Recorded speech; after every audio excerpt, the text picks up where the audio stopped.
Hi friends. Booker long லிஸ்ட்ல இருக்க ஒவ்வொரு புத்தகமா பார்த்துட்டு இருக்கோம். இது 8வது புத்தகம். புத்தகத்த பத்தி பேசுறதுக்கு விக்னேஷ் வந்திருக்காரு.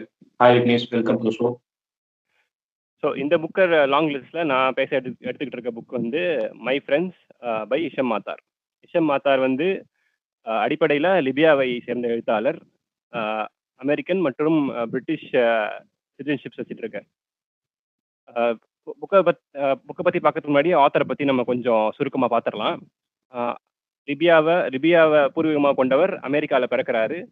இவங்க அப்பா யாருன்னு பார்த்தீங்கன்னா லிபியாவோட டிக்டேட்டரான முகமது கடாஃபியோட ஒரு local dissident.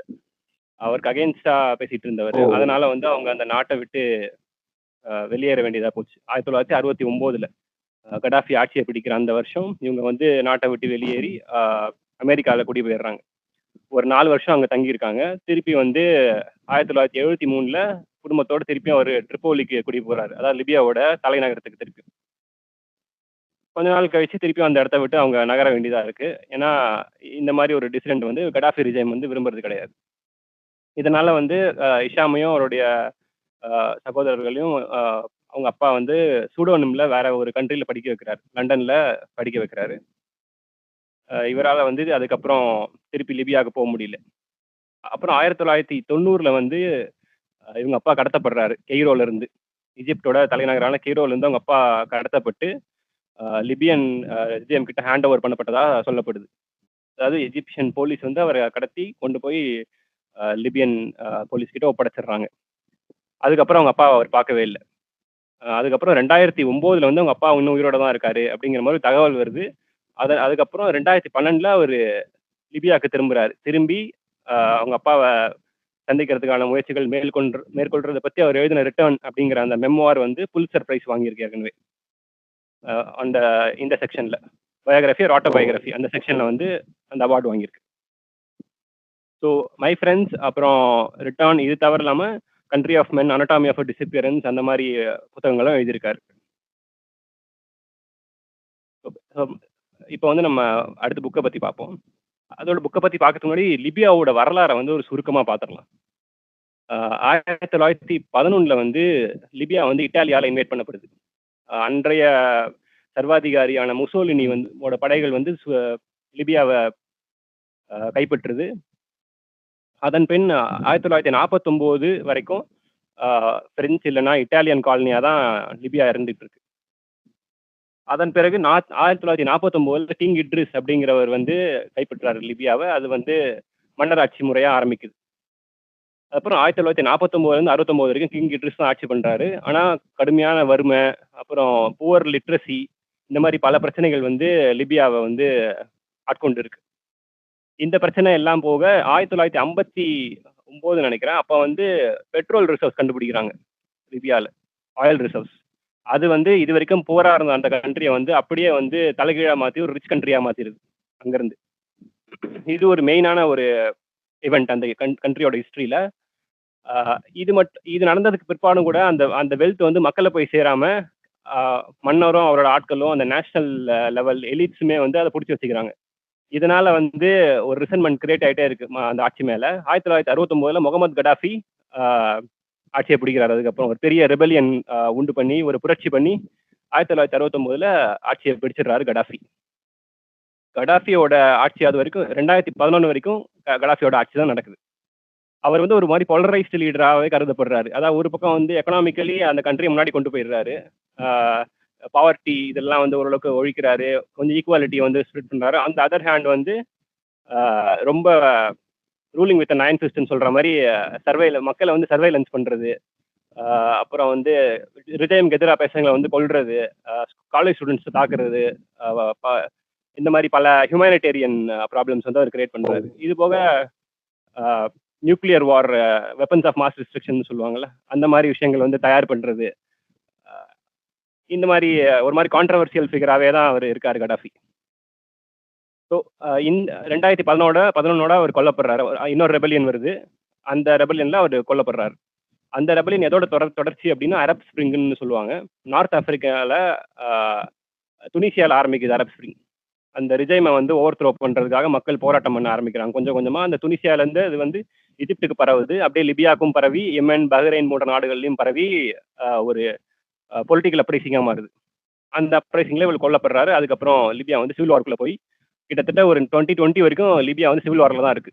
2020ல ceasefire act UN, நேட்டோலாம் வந்து தலையிட்டு சீஸ்ஃபயர் ஆக்ட் கொண்டு வந்து அந்த இதை ஒழிச்சிட்டு then they are like going for presidential elections. First time ஓப்பனா ஒரு எலெக்ஷன் நடத்தி ஒழுங்கா நடத்தும் அப்படின்ட்டு தே ஆர் பிளானிங். பட் இப்போ வரைக்கும் அவங்களால எக்ஸிக்யூட் பண்ண முடியல.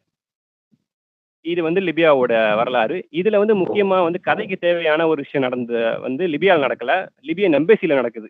1984ல பிரிட்டிஷ் பிரிட்டன்ல இருக்கிற லிபியன் எம்பசிக்கு முன்னாடி வந்து நிறைய லிபியன்ஸ் வந்து போராட்டம் பண்றாங்க. அதாவது இமிகிரண்டா போன லிபியன்ஸ் எல்லாருமே. அப்போ வந்து என்ன பண்றாங்கன்னா, லிபியன் எம்பசிக்குள்ள இருந்தே Libyan officials R opening fire.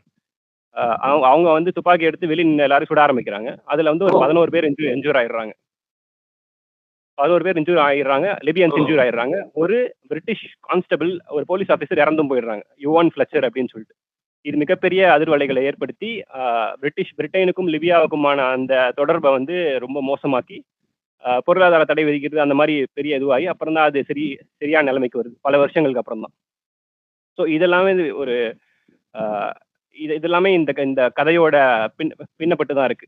இந்த வரலாற்று நிகழ்வுகளோட பின்னப்பட்டது தான் பேஸ்ட் ஆன் ட்ரூ ஈவெண்ட்ஸ்ங்கிற மாதிரி தான் இஷாம் மாத்தார் இந்த கதையை ட்ரீட் பண்ணியிருக்காரு. ஸோ இப்போ நம்ம கதைக்குள்ள போயிடலாம் அடுத்து.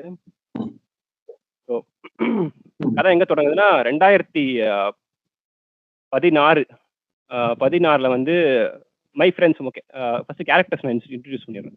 மை ஃப்ரெண்ட்ஸ் அப்படிங்கிறது வந்து 3 பேரை பற்றின கதை ஐடியலா. மற்ற கேரக்டர்ஸும் இருக்காங்க. 3 பேர் வந்து காலித், அவர் தான் கதை சொல்றாரு, அவர் தான் நரேட்டர். அவருடைய ஆதர்சமான ரைட்டர் ஹொசம் ஜோவா, அவருடைய இன்னொரு ஃப்ரெண்ட் காலேஜில் அறிமுகமாகிற முஸ்தபா. இவங்க 3 பேரை சுற்றி நிகழ்கிற கதை தான் மை ஃப்ரெண்ட்ஸ்.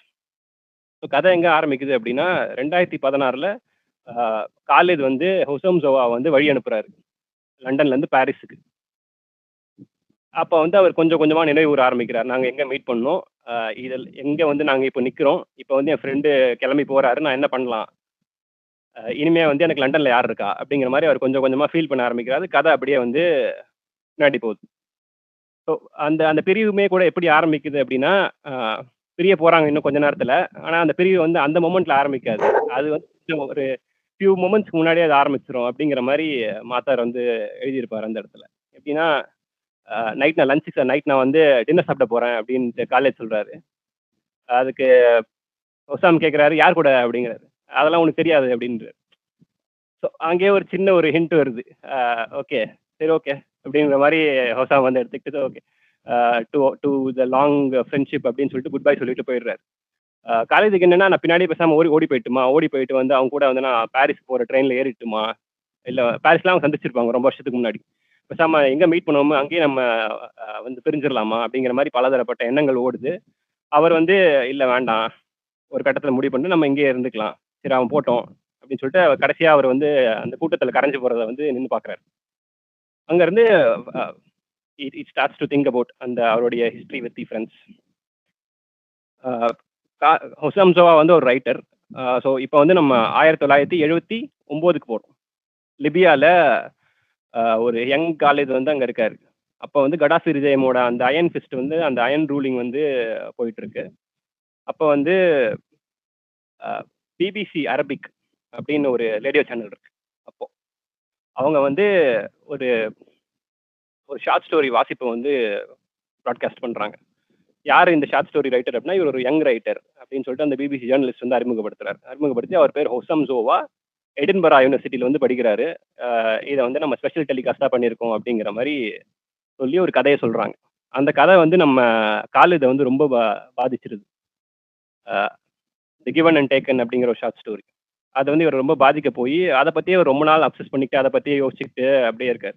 இந்த ஜோவா யாரு அப்படின்னு பேர் இந்த ஃபெமிலியராக இருக்கே அப்படின்னு சொல்லிட்டு காலேஜோட அப்பா வந்துட்டு நான் வந்து தேடி சொல்கிறேன் அப்படின்ட்டு போயிட்டு, அவங்க அப்பா வந்து ஹிஸ்ட்ரி டீச்சர். எப்போ கடாஃபி டேக் ஓவர் பண்ணாரோ அப்போவே வந்து அவரோட கவர்மெண்ட் ஜாப் ரிசைன் பண்ணிட்டு அவர் வந்து ப்ரைவேட்டாக ஒரு சின்ன ஸ்கூலில் வந்து டீச்சர் ஆகிட்டார். ஏன்னா அவர் வந்து கடாஃபிக்கு அகேன்ஸ்டாக இருக்க ஒரு ஆள், அவரால் தொடர்ந்து அந்த பதவியில் நீடிக்க முடியாதுன்னு சொல்லிட்டு அவர் ஒதுங்கிடுறார். அவர் ரிசர்ச் பண்ணி சொல்கிறாரு, ஜோவான்ற ஃபேமிலி வந்து காலங்காலமாக வந்து பவரை தக்க வச்சுக்கிறதுக்கு என்ன மாதிரி விஷம் வேணாலும் போடக்கூடிய ஒரு ஃபேமிலி. முசோலினி இன்வைட் பண்ணப்போ வந்து அவங்க கூட சேர்ந்துக்கிட்டாங்க. 1949 வந்து கிங் இட்ரிஸ் கூட சேர்ந்துக்கிட்டாங்க. ஆனா கிங் இட்ரிஸை வெளியேற்றினப்ப வந்து ஜோவாவால வந்து கடாஃபியோட ஒத்து போக முடியல அப்படிங்கிற மாதிரி ஜோவாவோட அந்த பேக்ரவுண்டை சொல்றாங்க. இவங்களுக்கு வந்து என்ன குடும்பமே வந்து ஒரு மாதிரி வெறுத்துறாங்க. என்னடா அது என்ன வேணா பவரை தக்க வச்சுக்க என்ன வேணாலும் பண்ணுவீங்களா அப்படிங்கிற மாதிரி ஒரு நெகட்டிவ் ஷேட்ல வந்து ஜோவா பார்க்கப்படுறாரு அப்போதைக்கு. இவனுக்கு வந்து இதே யோசனையா இருந்துகிட்டு இருக்கு. இந்த கதையை பத்தின யோசனையா தான் இருக்கு. அதுக்கப்புறம் வந்து நிறைய படிக்க ஆரம்பிக்கிறான் காலேஜ். படிக்க ஆரம்பிக்க வந்து நிறைய பேப்பர்ஸ் படிக்கிறது, ரிசர்ச் பேப்பர்ஸ் அப்படி படிக்கும்போது வந்து டிரான்ஸ்லேஷனை பத்தின ஒரு பேப்பர் படிக்கிறான். அது வந்து எடின்பரா யூனிவர்சிட்டியில ஒரு ரைட்டர் ஒரு ப்ரொஃபஸர் எழுதின ஒரு பேப்பர். அது வந்து டிரான்ஸ்லேஷன்ல இருக்கிற குறைபாடுகளை பத்தி ஒரு நாளும் வந்து டிரான்ஸ்லேஷன் வந்து சரியான இது பண்ணாது அப்படிங்கிற மாதிரி, ஃபுல்லா கடத்தாது அதுல இருக்கிறதுங்கிற மாதிரி ஒரு கன்டெஸ்ட் பண்ற மாதிரி ஒரு பேப்பர் படிக்கிறான். அதை படிச்சு அவனுக்கு ரொம்ப அதுவும் ஒரு பாதிப்பு உண்டாக்குது. இதுக்காகவே வந்து அந்த லிட்டரேச்சர் படிக்கணும் அப்படின்னு சொல்லிட்டு applies to university with scholarship கிடைச்சிருது அவனுக்கு அந்த இடத்துல. அதனால அங்க லிபியால இருந்து பென்காசி, அவங்க ஊர் வந்து லிபியால, அந்த பென்காசில இருந்து புறப்பட்டு அவன் எடின்பராக்கு போறான். அங்க வந்து லிபியான்றது ஒரு அப்ரசிவ் ரிஜைம், டிக்டேட்டர்ஷிப் இருக்கக்கூடிய ஒரு நாடுன்றதால அவங்களுக்கு எல்லா இடத்துலயுமே காது இருக்கும். யாரெல்லாம் அந்த ரிஜைம் எதிர்த்து பேசுறாங்க அப்படின்றது அவங்க எந்நேரமும் வந்து வாட்ச் பண்ணிக்கிட்டே இருப்பாங்க. சர்வேலன்ஸ்லயே தான் இருக்கும். எடின்பராக் போனதுக்கு பிற்பாடையும் கூட அவன் வந்து ஒரு ஒரு ஹாஸ்டல்ல தங்குறான், காலேஜ் ஹாஸ்டல்ல. அங்க நிறைய லிபியன்ஸ் இருக்காங்க. அந்த லிபியன்ஸுமே வந்து 2ஆ பிரிக்கிறாங்க. எப்படின்னா ஒயர்ஸ் அண்ட் ரீடர்ஸ். ஒயர் அப்படின்னா யாருன்னா, இங்கிருந்து உளவு பார்த்து கடாஃபி ரிஜிமுக்கு தகவல் கொடுக்குறவங்க. ரீடர்ஸுங்கிறவங்க உண்மையிலே அங்கே படிக்க வந்திருக்கவங்க. அதாவது எந்த விதமான கவர்மெண்ட்டுக்கு தொடர்பு இல்லாத ஆளுங்க. அங்கே தான் முஸ்தஃபா மீட் பண்ணுறான் ஃபர்ஸ்ட் டைம். அவங்க நிறைய லிட்டரேச்சர் டிஸ்கஸ் பண்ணுறாங்க, எல்லாமே நல்லா போகுது. அப்படி இருக்கும்போது வந்து 1984 வந்து என்ன ஆகுதுன்னா, காலேஜ் ஸ்டூடெண்ட்ஸ் நிறைய பேர் மேலே தாக்குதல் நடத்துது கடாஃபியோட கவர்மெண்ட். இதை கண்டிச்சு வந்து 1984 லண்டன்ல இருக்க அந்த லிபியன் எம்பசி முன்னாடி போராட்டம் பண்ணலாம் அப்படின்னு சொல்லிட்டு நிறைய லிபியன்ஸ் முடிவு பண்றாங்க. அஃப்கோர்ஸ் காலேஜில் இருக்கிற அந்த ஒயருக்கு தெரியாம இருக்காது. ஆனா இங்க என்னன்னா முஸ்தஃபாவும் காலிதும் வந்து அப்பதான் அந்த ஹார்மோனல் ரேஜ்ல இருக்காங்கல்ல, அப்படியே புரட்சி வேட்கையில இருக்காங்க. சுதந்திரம் கிடைச்சிருச்சு அப்படிங்கிற மாதிரி லிபியா மாதிரி ஒரு இடத்துல இருந்து ஸ்காட்லாந்து மாதிரி ஒரு இடத்துக்கு வந்தோடனே ஓகே நம்மளும் போய் பண்ணிடுவோமா பேசாம அப்படின்னு டிஸ்கஸ் பண்றாங்க. சரி போலாம் அப்படின்னு கிளம்பி பஸ்ஸை பிடிச்சி லண்டனுக்கு போயிடுறாங்க. லண்டனுக்கு போனா அங்க வந்து அந்த மாஸ்க் எல்லாம் போட்டு, ஏன்னா டிவில வந்துடக்கூடாது அப்படிங்கிற மாதிரி முடிவு பண்ணி அந்த இதுல போய் நின்று பெரிய லைன்ல போய் நின்றுறாங்க. போராட்டம் வந்து நடக்குது. லிபியா டவுன் வித் டிக்டேட்டர் அப்படிங்கிற மாதிரி. கொஞ்ச நேரம் வந்து மாத்தார் வந்து அந்த ஸ்கிரீன் டிஸ்கிரைப் பண்றாரு எப்படி இருக்கு அப்படிங்கிற. ரொம்ப ஒரு மாதிரி எப்படி சொல்றது, ஒரு கேயாட்டிக்கா இருக்கு அந்த இடமே. அப்படின்னு இருக்கும்போது இவங்க லிபியன் எம்பசிக்குள்ள இருந்து காலேஜ் வந்து பார்க்கறா 3 பேர் உள்ள நிக்கிறாங்க. அந்த ஜன்னலுக்குள்ள பார்க்கும்போது 3 பேர் நிக்கிறாங்க. கொஞ்ச நேரத்துல தே ஓப்பன் ஃபயர். பார்க்கும்போது ஒரு சுட்ட உடனே அப்படின்னு பார்த்தா பக்கத்துல முஸ்தபா விழுந்துட்டான் கீழே. காலேஜ் ஓட்டம் பிடிக்கிறான். ஓட்டம் பிடிச்சி போனதுக்கு அப்புறம் தெரியுது அவனுமே வந்து நெஞ்சில குண்டை வாங்கிட்டான் அப்படின்னு சொல்லிட்டு அங்கேயே அவன் விழுந்துடுறான். அந்த அந்த சதுக்கத்து சென்ட் ஜேம்ஸ் ஸ்கொயர்னு சொல்ற அந்த சதுக்கத்துக்குள்ளேயே வந்து அவன் விழுந்துடுறான். அதுக்கப்புறம் எமர்ஜென்சி சர்வீசஸ் வருது, ஆம்புலன்ஸ் வந்து தூக்கிட்டு போயிடுறாங்க. தூக்கிட்டு போயிட்டு 11 பேர் ஏற்கனவே சொன்னல அந்த ஹிஸ்டாரிக்கல் இவெண்ட் அதுதான் இது. ஸோ கூட்டிட்டு போய் ஹாஸ்பிட்டல்ல படுக்க வச்சிடுறாங்க. அதுக்கப்புறம் இது மிகப்பெரிய சர்ச்சையாகி இவங்க இங்க இருக்கும்போது பார்த்தா இப்போ காலேஜ் இல்ல. அப்போ வந்து அது ஒரு விஜயமுக்கு சொல்லி ஆகணும் அப்படிங்கிற மாதிரி இவங்க 2 பேர் காணா போயிட்டாங்க அப்படிங்கிற மாதிரி அங்க இருக்க ஒயருங்களை வந்து தகவல் கொடுத்துட்றாங்க. அந்த பக்கம் அது ஓடிட்டு இருக்கு. இந்த பக்கம் வந்து காலேஜுக்கு வந்து யோசனை, ஐயோ நம்ம வந்து படிக்க வந்தோம், லிபியா விட்டுட்டு வந்து நம்ம லிட்டரேச்சர் தானே படிக்க வந்தோம், கடைசியில் இப்படி ஒரு நிலைமைக்கு நம்ம வந்து தள்ளப்பட்டோமே அப்படிங்கிற மாதிரி அவன் வந்து வருத்த ஆரம்பிச்சிடறான். நம்ம டிவி வேற கவர் பண்ணிட்டு இருந்துச்சு அந்த இடத்துல, அந்த டெமான்ஸ்ட்ரேஷன் இருந்த இடத்துல. ஒருவேளை நம்மளை பிக்கப் பண்ணிட்டு இருப்பாங்களா, என்ன பார்த்துட்டு இருப்பாங்களா, எங்க அப்பா கொடுத்த ஜாக்கெட்டை தான் போட்டுட்டு இருந்தேன், எங்க அப்பா அதை பார்த்துட்டாருன்னா அவரு இந்த மாதிரி விஷயத்தெல்லாம் தாங்கிக்க மாட்டாரு. அப்பா, அம்மா, தங்கச்சி 3 பேர் இருக்காங்க லிபியால. அவங்க இதை பார்த்துட்டாங்க அப்படின்னா அவங்களால எப்படி ஏற்றுக்க முடியும், என் குடும்பத்துக்கு வந்து இது சரியான விஷயமா இருக்காது அப்படிங்கிற மாதிரி அவன் யோசிச்சுட்டே இருக்கான் திருப்பி. அதுக்கப்புறம் அவனை கொண்டு ஹாஸ்பிட்டலில் ட்ரீட் பண்ணுறாங்க. ட்ரீட் பண்ணி சீக்ரெட்டாகவே இது எல்லாமே நடக்குது.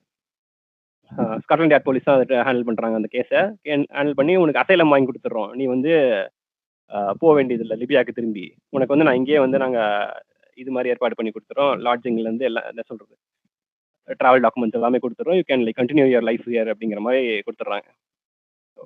அதுக்கப்புறம் வந்து இவனுக்கு அதெல்லாம் குணமானதுக்கப்புறம் he moves into a flat. அவனோட காலேஜில் ஒரு ஃப்ரெண்ட் இருப்பா, அவன் வந்து அந்த ஃப்ளாட் எடுத்து கொடுத்துட்றான், அவங்க தங்கிக்க ஆரம்பிச்சிக்கிறான். இது போக நடுவில் வந்து அவங்களோட அந்த ப்ரொஃபஸரை மீட் பண்ணுறான். மீட் பண்ணி உங்கள் பேப்பர் படித்ததால தான் நான் வந்து இங்கே வந்திருக்கேன் அப்படிங்கிற மாதிரி எல்லாமே சொல்கிறான். அவரும் வந்து ஹெல்ப் பண்ண சம்மதிக்கிறார். சுச்சுவேஷன் கொஞ்சம் மோசமாக தான் இருக்குது, நான் உனக்கு ஏதாவது பணம் தேவைன்னா சொல்லு, அப்புறம் வந்து லாட்ஜிங்ஸ் ஏதாவது ஏற்பாடு பண்ணணும், இல்லை வேலை ஏதாவது வேணும்னா சொல்லி டெம்பரரியாக சொல்லி நான் வாங்கி தரேன் அப்படிங்கிற மாதிரி ஆல்சோ ஹெல்ப் அவுட். கதை இந்த மாதிரி நகர்ந்துகிட்டு இருக்கு. அப்புறம் முஸ்தஃபாவும் இவனும் வந்து ஊர் சுத்துறது. கொஞ்சம் கொஞ்சமா முஸ்தஃபாவுக்கும் அந்த கில்ட் இருக்கு. பேசாம அவன் சும்மா தானே இருந்தான். நம்ம ஏன் இந்த டெமான்ஸ்ட்ரேஷன் கூட்டு வந்து அவன் வாழ்க்கையை மாத்திட்டோமே இப்போ அப்படிங்கிற மாதிரி. இந்த மாதிரி நகரும்போது வந்து அவன் வந்து இங்கேயே இது பண்றான். எடின்பரா யூனிவர்சிட்டிலேருந்து ஹேட் டு லீவ். அதுக்கப்புறம் திருப்பி அங்கே போக முடியாது. அவன் ஃப்ரெண்டும் சொல்றா, ராணாங்கிற அவர் ஃப்ரெண்டு ஒருத்தி இருப்பா காலேஜ்ல. அவ சொல்லுவா, இல்ல நீ திரும்பிலாம் வராத, நிறைய பேர் உன் மேல சஸ்பீஷனா இருக்காங்க, பிரச்சனை ஆயிடும் அப்படிங்கிற மாதிரி சொல்றா. என்ன பண்றா, சரி அப்போ அந்த காலேஜ்ல நான் ட்ராப் அவுட் ஆயிட்டு நான் வேற காலேஜ்ல சேர்ந்துடுறேன் அப்படிங்கிற மாதிரி லண்டன்ல வந்து ஜாயின்ஸ் ஒரு பிரிக் பெக் காலேஜ்னு சொல்லிட்டு ஒரு காலேஜ்ல ஜாயின் பண்ணிடுறான். அங்க வந்து லிட்டரேச்சர் படிக்கிறதுக்கான இது வந்து எடுத்துக்கிறான். இவர் ஹென்ரின்னு சொல்ற அந்த ரைட்டர் வந்து அவரு ரெஃபரன்ஸ் எழுதி கொடுக்குறாரு அதுக்காக.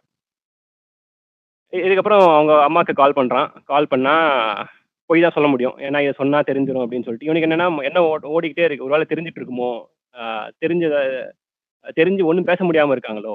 என்னன்னா இது ஒரு இன்டர்நேஷனல் கால்ல. ஸோ லண்டன்ல இருந்து லிபியாவுக்கு போற கால். அப்படின்றப்ப வந்து அதை ஒருத்தன் மானிட்டர் பண்ணிட்டு இருக்கான், பின்னாடி சர்வேல் பண்ணிட்டு இருக்கான். அதை கேட்டுட்டு இருக்கான் அபிஷியல் கவர்மெண்ட். அப்படின்றப்ப வந்து இவனால எதுவும் பேச முடியல எதுவுமே. என்னன்னா இவன் சொல்லுவான், இந்த மாதிரி இங்க இருக்கேன் அங்க இருக்கேம்மா, சாப்பிட்டேன் நல்லா இருக்கேன் அப்படின்னு சொல்லும்போது நடுவில் ஒரு சின்ன கேப் வரும். அதுல அந்த மூணாவது ஆள் வந்து லைட்டா த்ரோட்டை கிளியர் பண்ணுவோம் அப்படின்னும். அதுலயும் எனக்கு பயந்துரும் ஒரு மாதிரி ஃபீல் பேட், எதுவும் சொல்லிடக்கூடாது அப்படின்ட்டு. அந்த அதர் ஹேண்ட் என்னன்னா, நம்ம குடும்பத்துக்கு எல்லாமே தெரிஞ்சு போச்சு. அவங்க வந்து கடாஃபிக்கு சுத்திக்கிட்டாங்க. அதான் ஆனா நடிக்கிறாங்க என் முன்னாடி. நடிச்சு என்ன ஒழுங்கா பேச வச்சு அப்புறம் என்ன கூட்டிட்டு வந்து என்ன வந்து ஏதாவது பண்றதுக்கு பிளான் பண்றாங்களான்னு இவனுக்கு ரொம்ப எண்ணங்கள் ஓட ஆரம்பிச்சிடும். ஏன்னா அது டிக்டேட்டர்ஷிப்ன்றப்ப நம்மளால எதுவுமே எக்ஸ்பெக்ட் பண்ண முடியாது. அவங்க எப்படி நடந்துப்பாங்க, இல்ல வந்து எதை ஒத்துப்பாங்க எதை ஒத்துக்க மாட்டாங்கன்ற எதுவுமே தெரியாத ஒரு நிலையிலேயே இருக்கான். போய் சொல்றான் நிறைய. நான் லண்டனுக்கு திரும்பி வந்துட்டேன். எடின்பரா யூனிவர்சிட்டிலேருந்து நான் ட்ராப் அவுட் பண்ணிட்டு university of college of London பெரிய காலேஜில் நான் ஜாயின் பண்ணிட்டேன். ஆனால் இவன் அங்கே ஜாயின் பண்ணல, வேற ஒரு காலேஜில் ஜாயின் பண்ணிட்டேன். இந்த மாதிரி அங்கே ஒரு போய் சொல்லிட்டு அவங்கள நிம்மதியாக இருக்கிறதுக்கான வேலைகளை ஏற்பாடு பண்ணிட்டு இவன் வந்து இங்கே லண்டன்ல தங்கி படிக்கிறான். சாயந்தரமானா சின்ன சின்ன வேலைகளும் பண்ணுறான். ஒரு ஃபர்னிச்சர் கடையில் நினைக்கிறேன். இட் டேக்ஸ் அ ஜாப் வருது. காலம் எப்படி கழியுது. அதுக்கப்புறம் கொஞ்சம் கொஞ்சமாக அதுலேருந்து வெளியே வர முயற்சி பண்ணுறான் அந்த ஷூட்டிங் இன்சிடென்ட்லேருந்து. ஏன்னா வாழ்க்கையை மாற்றி போட்டுருச்சு. இதுக்கப்புறம் லிபியாவுக்கு போகுமா வேணாமா முடியுமான்னு கூட தெரியாத ஒரு நிலைமைக்கு கொண்டு வந்து விட்டுருச்சு அந்த இன்சிடென்ட். இப்படி போக ஒரு நாள் வந்து ராணாவுக்கு வந்து கல்யாணம் ஆகும் அப்படிங்கிற மாதிரி சொல்கிறாங்க. ராணா வந்து ஜோர்டானை சேர்ந்த பொண்ணு. ஜோர்டானை சேர்ந்த பொண்ணு வந்து ஒரு டிசைனர் கல்யாணம் பண்ணிக்க போறா அப்படிங்கிற மாதிரி நியூஸ் வருது. கல்யாணமும் நடக்குது. இவனால போக முடியல ஜோர்டானுக்கு. இவனுக்கு வந்து இன்னொன்று என்னன்னா, விமானத்தில் பறக்கிறதுக்கு பயம் இவனுக்கு. அதோட அந்த பயம் இருக்கு. ஸோ அதனால வர முடியாது அப்படிங்கிற மாதிரி சொல்லிடுறான். ஸோ இப்படியே இவனோட காலம் வந்து லண்டனில் கொஞ்ச நாள் கழியுது. ராணாவோட கல்யாணத்துக்கு இவனால போக முடியல. லண்டன்லேயே வந்து இவன் வந்து காலத்தை கடத்துறான். இவன் முஸ்தஃபாவை மீட் பண்ணுறான். முஸ்தஃபா என்னன்னா, அவர் வந்து புரட்சி பேச ஆரம்பிச்சிடறாரு கொஞ்ச காலத்துக்கு அப்புறம். இந்த மாதிரி நமக்கு நடந்துருச்சு அப்படின்றப்ப வந்து அதுவே வந்து என்ன புரட்சி பண்றதுக்கான எல்லா குவாலிஃபிகேஷனும் எனக்கு கொடுத்துருச்சு அப்படிங்கிற மாதிரி ஒரு எண்ண ஓட்டம் அவனுக்கு வர ஆரம்பிச்சது. அவன் வந்து இந்த ஷேடியான நிறைய கல்ட் குரூப்ஸ் எல்லாம் இருக்கும்ல, கவர்மெண்ட்டுக்கு அகைன்ஸ்டா பேசக்கூடிய குரூப்ஸ், அவங்க கூட எல்லாம் தொடர்புல இருக்கான். அவங்க கூப்பிடுற அந்த அந்த மீட்டிங்ஸ்க்கு போறான். அவங்க கிட்ட போயிட்டு ட்ரைனிங்ஸ் எடுத்துக்கிறான். அந்த மாதிரி வேலையெல்லாம் செய்யறான். காலேஜுக்கும் கூட்டிட்டு போறான் அடிக்கடி. இந்த மாதிரி ஆளுங்க இருக்காங்க நம்மளை பாத்துக்கிறதுக்கு, நீ வேணா அவங்களை வந்து மீட் பண்ண அப்படிங்கிற மாதிரி நிறைய இடத்துக்குலாம் கூட்டிட்டு போறான். பட் காலேஜுக்கு இதுக்கெல்லாம் விருப்பமே இல்லை சுத்தமா. இருந்தாலும் வேண்டாம் வெறுப்பா வந்து சரி ஃப்ரெண்டு கூப்பிட்டானே அப்படின்னு சொல்லிட்டு போயிட்டு வந்துடுறான். ராணா கல்யாணம் ஆகி கொஞ்ச நாளைக்கு அப்புறம் வந்து அவங்களுக்கு வந்து பிரெயின்ல வந்து ஒரு டியூமர் இருக்கு அப்படின்னு கண்டுபிடிக்கப்படுது. அதனால வந்து அவங்க ஜார்டன்ல இருந்து பாரிஸ்க்கு வர வேண்டிய நிலைமை ஆகுது. அப்போ அவங்க வந்து லண்டன்ல தான் நீ இருக்க, நீ வந்து ட்ரெயின் பிடிச்சி பாரிஸ்க்கு வந்துரு, நம்ம வந்து அங்க ஒரு ட்ரீட்மெண்ட் எடுத்துட்டு என்னை பார்த்துக்கோ அப்படிங்கிற மாதிரி ராணா கேட்கறான். இவனை வந்து ஓகே அப்படின்னுறான். கிளம்பி வந்ததுக்கு அப்புறம் தான் தெரியுது பாரிஸ்ல வந்து இவங்க ஒரு ஹோட்டல்ல செக்இன் பண்றதுக்கு இது பண்ணியிருப்பாங்க, புக் பண்ணியிருப்பாங்க தங்குறதுக்கு. உள்ள வந்து பார்த்தா அந்த ரிசப்ஷனிஸ்ட் யாருன்னு பார்த்தா ஹொசம் உட்காந்துருப்பாரு அங்க. இவனுடைய ஆதர்சமான ரைட்டர் ஹொசம். அவன் வந்து பேருக்கு வந்து சாம் அப்படின்னு சொல்லுவான். இவனும் வந்து கேட்டுக்க மாட்டான் ஒன்று. ஓகே, இந்த குரல் நான் ஏற்கனவே நான் கேட்டிருக்கேன் அந்த குரலை, எனக்கு யாருன்னு இவன் தெரியும் அப்படிங்கிற மாதிரி. பட் ரெண்டு பேரும் அதை பற்றி பேசிக்க மாட்டாங்க. அப்புறம் இவங்களுக்கு வந்து சர்ஜரி நடக்குது. அப்புறம் இவன் பார்த்துக்கிறதுக்கு கூடவே இருக்கான். கொஞ்ச நாள் அப்படி போகுது. அதுக்கப்புறம் வந்து ஒரு கட்டத்துக்கு மேலே தாக்கு பிடிக்க முடியாம போய் கேட்டுறான். சாம், நீ சாம்லாம் இல்லைல்ல, நீ அரப் தானே அப்படிங்கிற மாதிரி கேட்டுறான். அவரும் வந்து ஆமா அப்படின்னு ஒத்துக்கிறாரு கடைசியில். ஆமா, நான் வந்து ஹொசம் ஜோ, அதான் லிபியாலேருந்து ஓடி வந்து அதே ஹொசம் ஜோவா நான் தான் அப்படிங்கிற மாதிரி சொல்லிடுறாரு.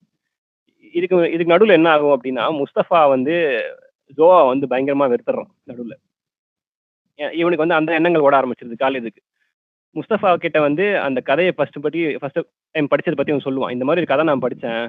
ஜோவா வந்து இந்த மாரி ஒரு ரைட்டர வந்து நம்ம பார்த்ததே இல்ல இதுக்கு முன்னாடி. ஆ லிபியா வந்து இப்படி வந்து ஹேண்டில் பண்ண முடியுமா? இந்த மாரி வந்து நம்ம உணர்ச்சிபூர்வமா வந்து நம்மளோட கதைகள் சொல்ல முடியுமா? அப்படிங்கிற மாரி நமக்கு தெரியாம இருந்தது. அப்படின்றப்போ, இந்த மாரி நெறைய விஷயங்கள் சொல்லுவான். அவங்க 2 பேருக்கும் ஜோவா வந்து மியூச்சுவலா புடிக்க ஆரம்பிக்குது.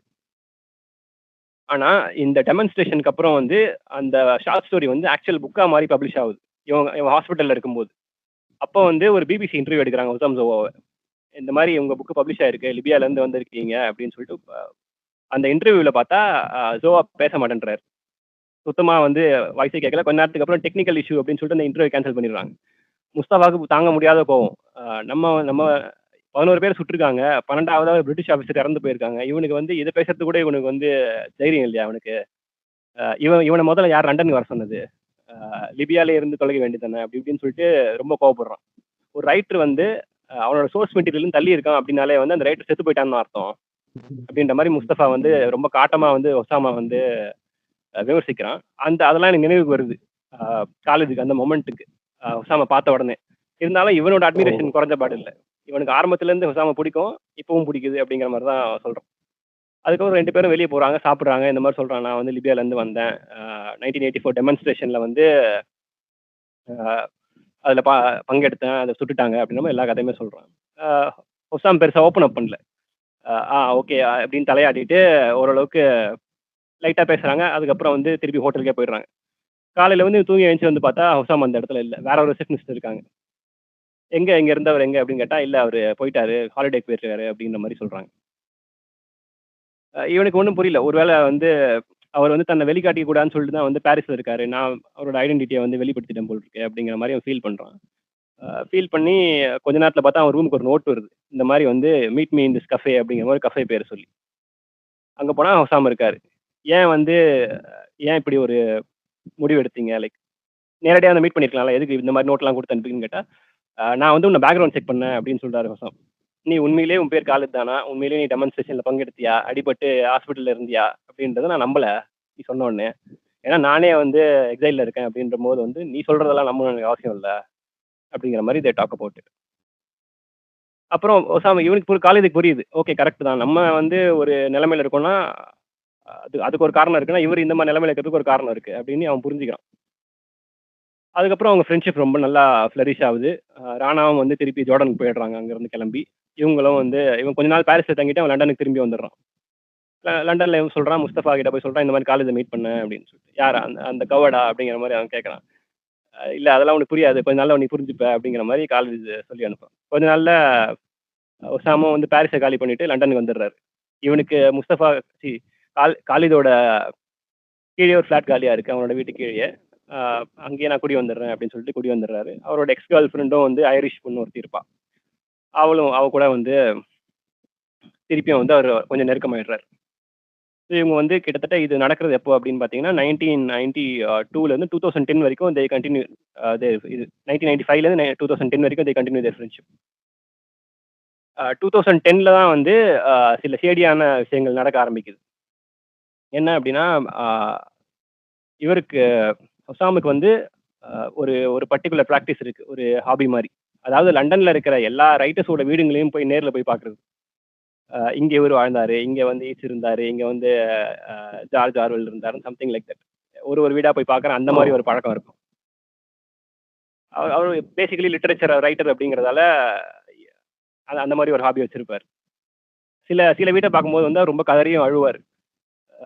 ஸோ அந்த அந்த மாரி ஒரு குணாதிசயம் கொண்ட ஒரு ஆள். ஸோ 2010க்கு மேல வந்து அவருடைய அந்த நியூஸ் வருது. Arab spring news. துனிசியால வந்து மக்கள் வந்து போராட்டம் நடத்த ஆரம்பிக்கிறாங்க. அப்படிங்கிற மாரி. அரசாங்கத்துக்கு எதிரா. அப்படியே வந்து கொஞ்சம் கொஞ்சமா அது வந்து எகிப்திலயும் பரவ ஆரம்பிக்குது. நம்ம லிபியாவுக்கும் இது வந்துரும் அப்படிங்கிற மாரி செய்தி அவருக்கு வருது. அதுலேருந்து வந்து ரொம்ப ஃப்ரீக்வென்ட்டா காலித மீட் பண்றத அவாய்ட் பண்ணிடுறாரு. ஏதாவது காரணம் சொல்லிட்டு வெளிய போயிடுறது. அ என்ன பண்றேன்னு ஃபோன் பண்ணா ஃபோன் எடுக்காம இருக்கிறது. இந்த மாரி நெறைய நடக்க ஆரம்பிக்குது. திடீர்னு ஒரு நாள் அவரு கேர்ள் ஃபிரெண்ட் கூட வெளிய இருக்கும்போது வந்து, அ தீயே பிடிக்காத ஒரு இடத்துல வந்து தீ பிடிச்சிருச்சு அப்படின்னு சொல்லிட்டு ஃபயர் எக்ஸ்டிங்விஷர பிச்சு வந்து அடிக்கிறாரு. அந்த ரூம் எல்லாம் ஒரே ஒயிட் மாவு மாரி ஆயிடுது. அந்த கிளார்க்கும் அவன் ஃப்ரெண்டுக்கும் வந்து ரொம்ப இதுவாயிடுது. என்ன இப்படி ஆயிடுச்சு இவனுக்கு திடீர்னு அப்படின்னு. இத்தன நாள் நல்லா தானே இருந்தான் அப்படின்ட்டு. ஏன்னா, அந்த அப்ரைசிங்கோட இது வந்து அவர் மைண்ட்ல ஓடிக்கிட்டே இருக்கு திருப்பி திருப்பி.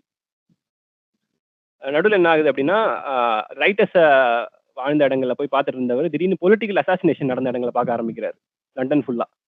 எங்கெங்கெல்லாம் வந்து அ அ இ அரசியல் அரசியல் காரணங்களுக்காக கொல்லப்பட்ட மக்கள ஓ! இருக்குதோ ம். அதெல்லாம் பார்க்க ஆரம்பிக்கிறாரு. இவரோட ஃப்ரெண்ட் யாருன்னா, பிபிசில அந்த இது படிச்சார்ல, அரபிக் இதுல. அவருமே கொல்ல தான் பட்டிருப்பார். லண்டன்ல தான் வச்சு தான் அவரையும் கொலை பண்ணியிருப்பாங்க. அவரோட டீட்டெயில்ஸ் எல்லாம் எடுத்துட்டு வராரு இவரு. இந்த 2 பேர் தான் கொலை பண்ணியிருக்கானுங்க. அப்படிங்கிற மாரி. இங்க லண்டன் ஏர்போர்ட்ல ஹீத்ரோ ஏர்போர்ட்ல இறங்கிட்டு, இங்க போய் ஆர்ம்ஸ் பர்ச்சேஸ் பண்ணிட்டு, இந்த அமெரிக்கன் டைப் ஆஃப் ஆர்ம்ஸ் இதெல்லாம் யூஸ் ம். பண்ணி டீட்டெயில்ஸ சொல்ல ஓ! ஆரம்பிச்சுடுறாரு. இத்தன நாள் நீ ஏன் இதெல்லாம் சொல்லவே இல்ல அப்படின்னு காலித் கேட்கும்போது, தெர்ல, தோணல. இப்ப ஏதோ நடக்க போகுதுன்னு எனக்கு தோணுது. அதனால வந்து நான் எல்லாத்தையுமே கலெக்ட் பண்ணிட்டேன் ஃபுல்லாவே. ஸோ இத்தன பொலிட்டிக்கல் அசோசியேஷன் நடந்திருக்கு. இந்தியன் ஒருத்தர் வந்து ஒரு வைஸ்ராய பிரிட்டிஷ் வைஸ்ராய கொலை பண்ணியிருக்காரு 1909ல. அப்புறம் வந்து ஒரு ஈரானியன் அம்பாசிடர் வந்து லண்டன் வரும்போது, அவரு கார் பக்கத்துல வந்து குண்டு வெடிச்சிருக்கு. இந்த மாரி பெரிய லிஸ்ட் சொல்றாரு. இவ்ளோ விஷயம் நடந்திருக்கு. லண்டன் மட்டுமே இவ்ளோ நடந்திருக்கு பாரேன் அப்படிங்கிற மாரி ஒரு பெரிய லிஸ்ட் ம். வருது. கொஞ்ச நாள்ல வந்து லிபியாவோட புரட்சி வெடிக்க போகுது அப்படின்னு நியூஸ் வந்துருது. 2011 பிப்ரவரி. இந்த மாரி போராட்டக்காரர்கள் வந்து ஆரம்பிச்சுட்டாங்க. இது கொஞ்சம் கொஞ்சமா ட்ரிப்போலி நோக்கி நகரப் போகுது. கொஞ்ச நேரத்துல வந்து கைப்பற்றிடுவாங்க அப்படிங்கிற மாரி சொல்லப்படுது. அந்த நேரத்துல தான் ஹொசாமோட அப்பா வந்து உடம்பு நிலை சரியில்லாம இருக்காரு அப்படின்னு ஹொசாமுக்கு நியூஸ் வருது. ஹொசாம் வந்து யோசிக்கிறாரு, பேசாம நான் போய் அவர பார்த்துட்டு வந்துடுறேன். இதுவரைக்கும் எங்களுக்கு அவர் பாசமா தான் பார்த்துக்கிட்டாரு. பட் ஆ இருந்தாலும் எனக்கு பெரிய உடன்பாடு இல்ல அவர் மேல அப்படிங்கிற மாரி சொல்றாரு. இருந்தாலும் நான் பார்க்க தான் போறேன். லிபியாவுக்கு போக தான் போறேன் அப்படின்றாரு. முஸ்தஃபாவுக்கு நியூஸ் வருது. முஸ்தஃபா நேச்சுரலாவே ஒரு ராடிக்கல். அ புரட்சி வெடிக்குதா? ஓகே. அப்ப நான் தான் ஃபர்ஸ்ட் போய் நிக்கணும் அப்படின்னு சொல்லிட்டு அவர் ஜாப வந்து குவிட் பண்ணிட்டு, கொஞ்ச நாளைக்கு வந்து லிபியன் எம்பசி முன்னாடி போராட்டம் நடத்துறாரு. டெய்லி போய் அந்த டெமான்ஸ்ட்ரேஷன்ல போய் உட்கார்ந்திருக்காரு. எங்க இவங்க சுடப்பட்டாங்களோ அங்க. அ ஸோ கொஞ்ச நாள்ல வந்து பேசாம நான் லிபியா கிளம்பி போயிட்டுமா அப்படின்னு காலித் கிட்ட கேட்கிறாரு. நீயும் வா, நம்ம 3 பேரும் போலாம்.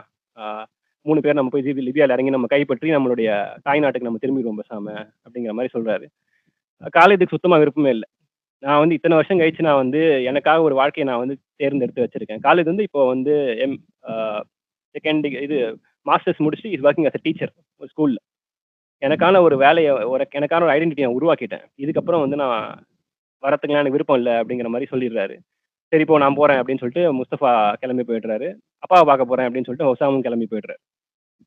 ஸோ கொஞ்ச நாள்ல வந்து அந்த புரட்சி தீ இன்னும் பயங்கரமா பத்தி எரிய ஆரம்பிக்குது. அ முஸ்தபாவும் ஹொசாமும் வந்து ஃபோர் ஃப்ரண்ட்டுக்கே வந்துடுறாங்க. அதாவது நீங்க யூடியூப்ல அடிச்சு பார்த்தா கூட தெரியும். கடாஃபிய வந்து அடிச்சு இழுத்துட்டு போற அந்த வீடியோ இருக்கும். ஸோ அவங்கள்ல வந்து மெயினான 2 ஆள் வந்து முஸ்தபாவும், ஹுசாமும் அப்படிங்கிற மாரி ஹிஷாம் மாத்தார் போர்ட்ரே பண்ணியிருக்காரு. பெருசா உசாமுக்கு வந்து வயலன்ஸ்ல வந்து நம்பிக்கை கிடையாது. இருந்தாலும் வந்து அங்க இருந்த போராட்டக்காரர்கள் ஓ! எல்லாருமே சேர்ந்து இருந்த கோவத்துக்கு வந்து அவன அடிச்சு வாயெல்லாம் கிழிச்சு, ஒரு கடைசியில கொன்னும் போட்டுர்றாங்க கடாஃபிய. அதுக்கப்புறம் தான் லிபியன் என்ன சொல்றது? அந்த சிவில் வார் ஆரம்பிக்குது அதுக்கப்புறம். பட் கடாஃபியோட ஆட்சி அதோட முடிவுக்கு வருது. காலிதால திருப்பி போ முடியல. ஓ! போறதுக்கு மனசு வரல. அம்மா ஃபோன் பண்றாங்க. ஃபோன் பண்ணி, "நீ வந்துருப்பா. இதுக்கு மேல எதுக்கு லண்டன்ல இருந்துட்டு இருக்க? கடாஃபி தான் போய்ட்டான்ல. இதுக்கு மேல நீ வந்துரு." அப்போ காலித் சொல்றாரு நம்மகிட்ட, "அம்மா வந்து 30, 40 வருஷமா என்ன கேட்டுட்டு இருக்காங்க. வா, வா, வான்றாங்க. ஆனா ஒரு வாட்டி கூட அவங்க மீன் பண்ணதில்ல. ஃபர்ஸ்ட் டைம் வந்து அவங்க மீன் பண்றாங்க. நீ வந்துரு அப்படின்னு சொல்லும்போது, அந்த வார்த்தையில ஏதோ ஒரு வெயிட் இருக்கு எனக்கு. ஆனாலும் என்னால போ முடியாது இதுக்கப்புறம். நான் போறேன். ஆனா போனாலுமே நான் திரும்பி தான் வருவேன். என்னால லிபியால ஒரு நாளும் வந்து லிபியா என்னோட நாடா என்னால ஏத்துக்க முடியல." அப்படிங்கிற மாரி காலித் ஒரு முடிவுக்கு வந்துடுறாரு. ஏன்னா, அ என்ன சொல்றது? எனக்கு ஒரு ஐடென்டிட்டி இங்க உருவாயிருச்சு. எல்லாத்தையும் அழிச்சுக்கிட்டு நான் திருப்பி முதல்ல இருந்து என்னால ஸ்டார்ட் பண்ண முடியாது. திருப்பி நான் அங்க போமாட்டேன். அப்படிங்கிற மாரி ஹி சேஸ். அதோட வந்து முஸ்தஃபாவும் வந்து கிளம்பி லிபியாவுக்கு போயாச்சு.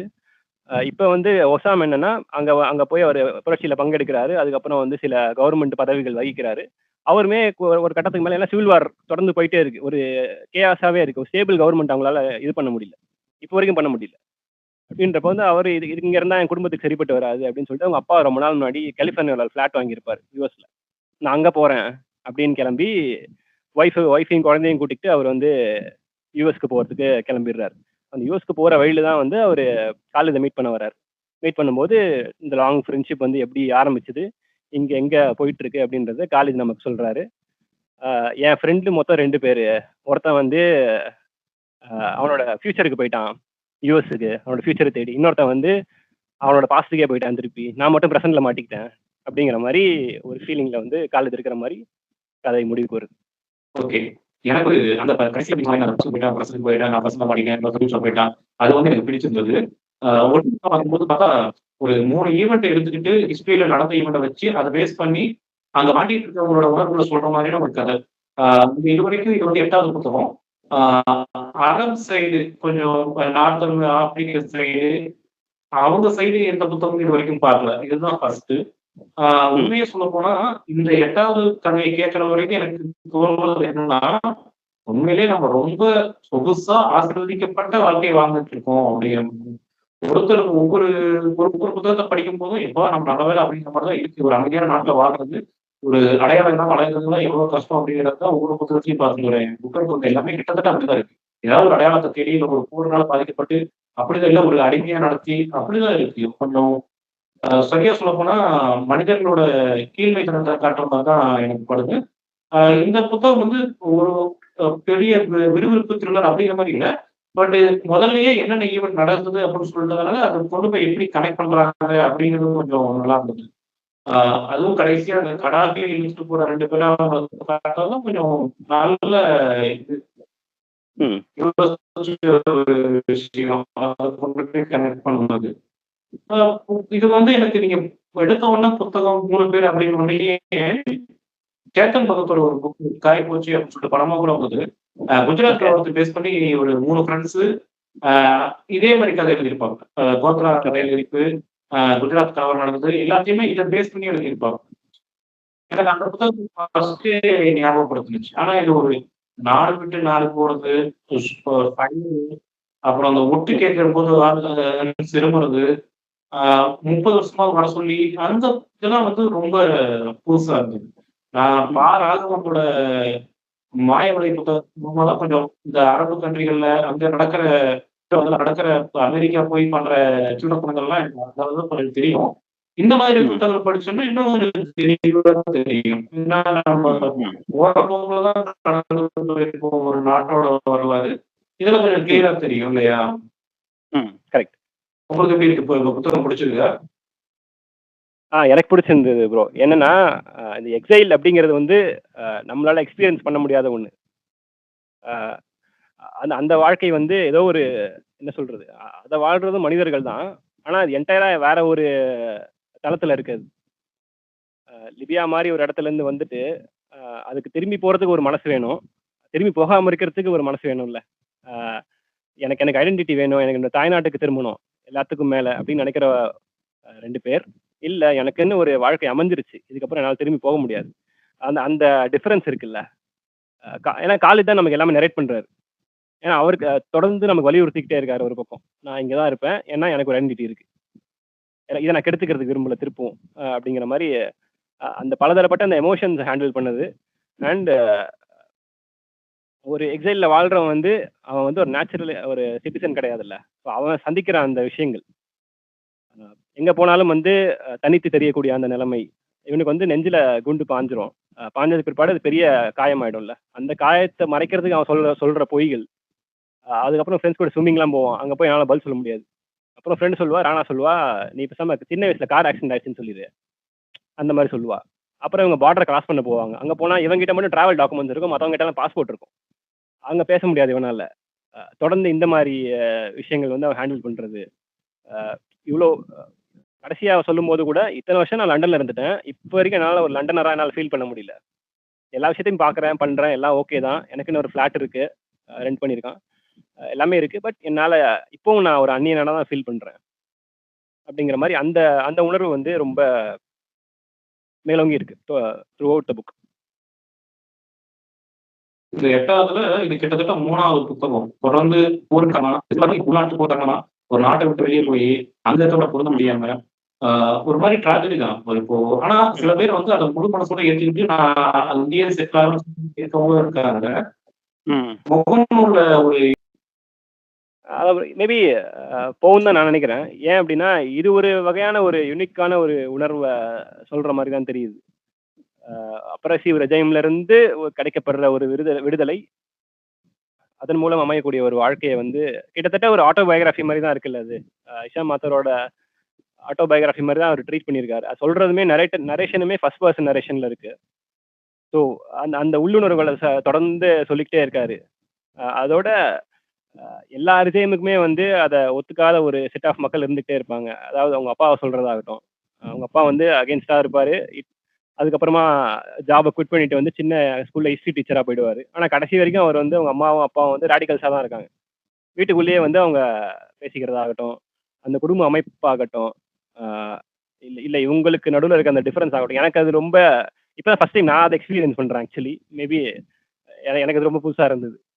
இல்ல நம்ம எல்லாருக்குமே இது புதுசுதான். நம்ம இதெல்லாம் அனுபவிச்சதே இல்ல. அதுவும் நம்ம ஜெனரேஷன். ம். மேபி இதுக்கு முன்னாடி அந்த நம்ம தாத்தாக்கள் பீரியட்ல கூட உள்நாட்டு பொருளா அவங்க பார்த்துருப்பாங்க. ம். நம்ம பீரியட்ல ஒரு எந்த ஸ்கூலும் பார்க்கல. ஜல்லிக்கட்டு போராட்டம் தான் நம்ம பார்த்ததுலயே பெருசு. கவர்மெண்ட் இதுல. ம். ஸோ அதனால ம். நம்மளால இத முழுசா ஃபீல் பண்ணலாம் முடியாது. நம்ம இப்பதான் ஃபர்ஸ்ட் தெரிஞ்சுக்கிறோம் அவ்வளவுதான். Correct, correct. நெறைய கோட்டபிள் லைன்ஸ் இருக்கு ஆக்சுவலி. நெறைய இடத்துல வந்து அ எப்படி சொல்றது? இப்போ இவரும் அ ஒசாமும் இவரும் மீட் பண்ற ஒரு கஃபே இருக்கும்.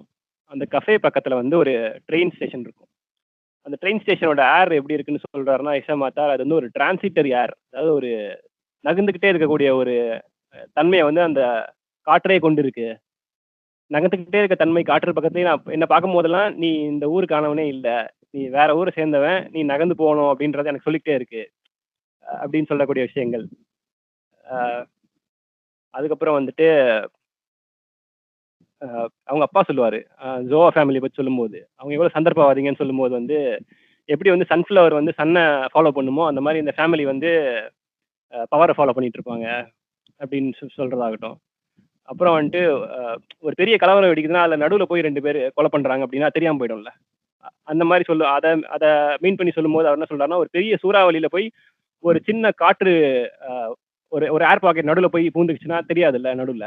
ஸோ அந்த மாரி செய்யக்கூடிய ஆட்கள் அவங்க அப்படின்னு சொல்றதாகட்டும். இத ஜஸ்ட் வாண்டட் டூ மென்ஷன். நெறைய கோட்டபிள் லைன்ஸும் உள்ள எழுதியிருக்காரு அப்படின்ற மாரி. ஃப்ரெண்ட்ஷிப்ப பத்தி ஆகட்டும், இல்ல இவங்களோட ஃப்ரெண்ட்ஷிப் வியூ ஆகட்டும்.